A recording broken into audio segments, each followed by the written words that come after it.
Hey, welcome to Cow-Free Kicks. On this channel I review leather-free sneakers only, and today's video is all about the Adidas Swift Run 22s.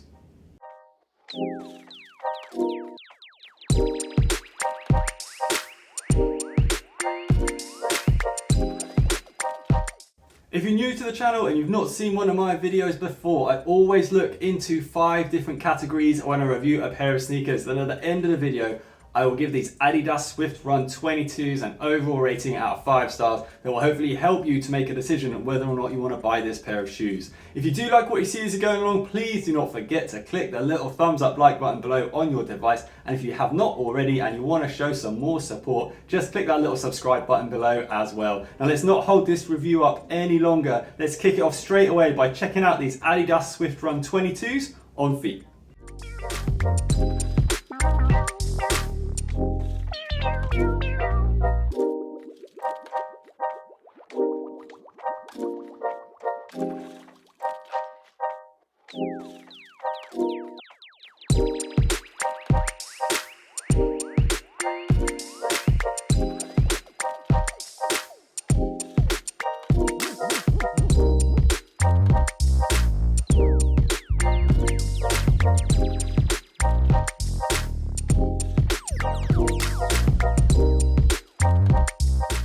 These Adidas Swift Run 22s come in many different colorways. Now this is a direct follow-up to the Adidas Swift Run RF that I did review previously, and I gave them an absolutely awful score because they are a terrible pair of sneakers. Now these 22s are a slight improvement, but I do still have some massive issues with them. Starting with their looks, what you get on the upper is an all-in-one prime knit sock upper. 50% of this upper is made from recycled plastic material from the ocean, part of Adidas's initiative to end ocean plastic waste, which is great. As well as that, you get some TPU detailing on the sides of the shoe here with the Adidas branding. There's a tiny bit on the top of the false tongue you get there, and also some on the back of the heel pull, which you'll definitely need to put these on, but we'll go into that in the comfort section. You move towards the midsole, it does chunk out a little bit at the sides, you can see it bulge in there. That's a new addition which does add a bit more character to the shoe. There's some little cutaways towards the heel and the kind of little ribbed effect from the mid to the toe, but you can't really see that unless you're really looking at it. The outsole for these, quite bland, all in one colour again as the rest of the midsole, and some waffle cutaways, but nothing that really stands out and excites me about this shoe. Now I want to move on to their comfort, where I'm going to put this midsole to the test on my back doorstep.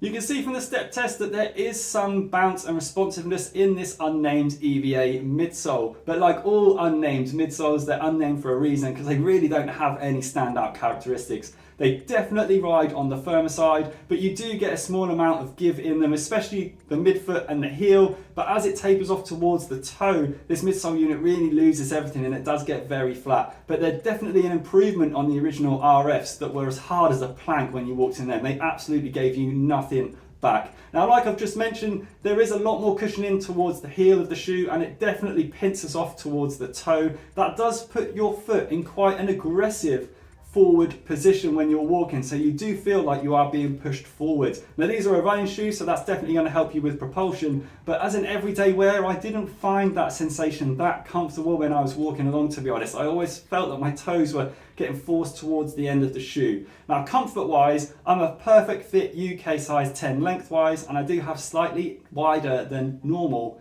feet, but I found these, to be honest, not a bad fit lengthwise, but it was just the width that I struggled with. Because these don't really have like a standard toe box shape, they really do taper in quite a lot towards the toe.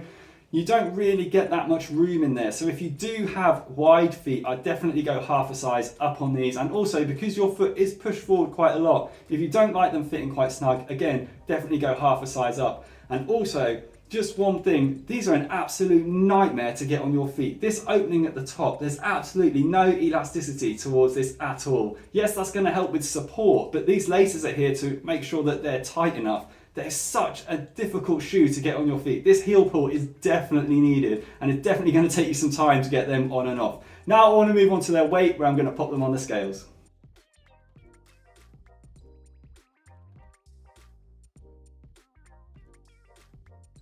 330 grams is a really good weight for these shoes. I would class anything under the 350 gram mark per shoe as being classed as a lightweight shoe. If you go anything under 300, then you're really excelling in the weight department. So these are not too bad at all weight-wise, and it's definitely the most redeeming feature of this shoe. Now I want to move on to their breathability, where I'm going to pump the upper full of smoke to see how breathable it is.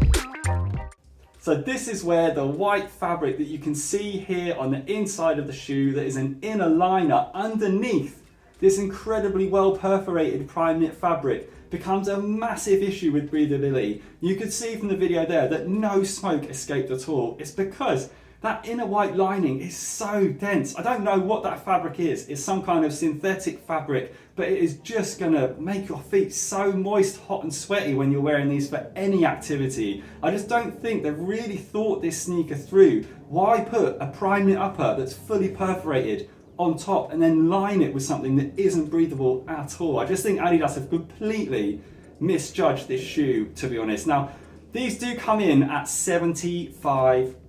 Now that price point obviously does make them more of a budget shoe, but I think it's way overpriced for what you get comfort wise, and also the fact it isn't breathable at all and it just looks quite bland. I just don't think that price point is fair, and I've reviewed sneakers at the £55 mark that are much better than these, so I definitely say they are well overpriced. Now moving on to their score.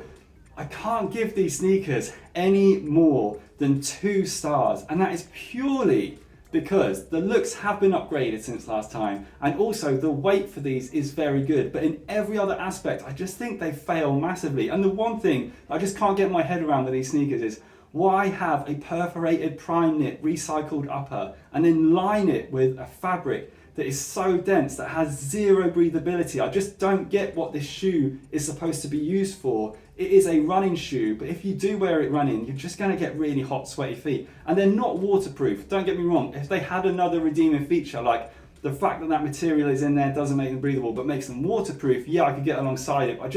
These shoes confuse me massively, so I think 2 stars, to be honest, is even a little bit generous. Now, if you've liked what you've seen today, please do not forget to give the video a thumbs up right before you go. You can also follow me on Instagram. Thanks so much for watching. Hope to see you again soon. Bye.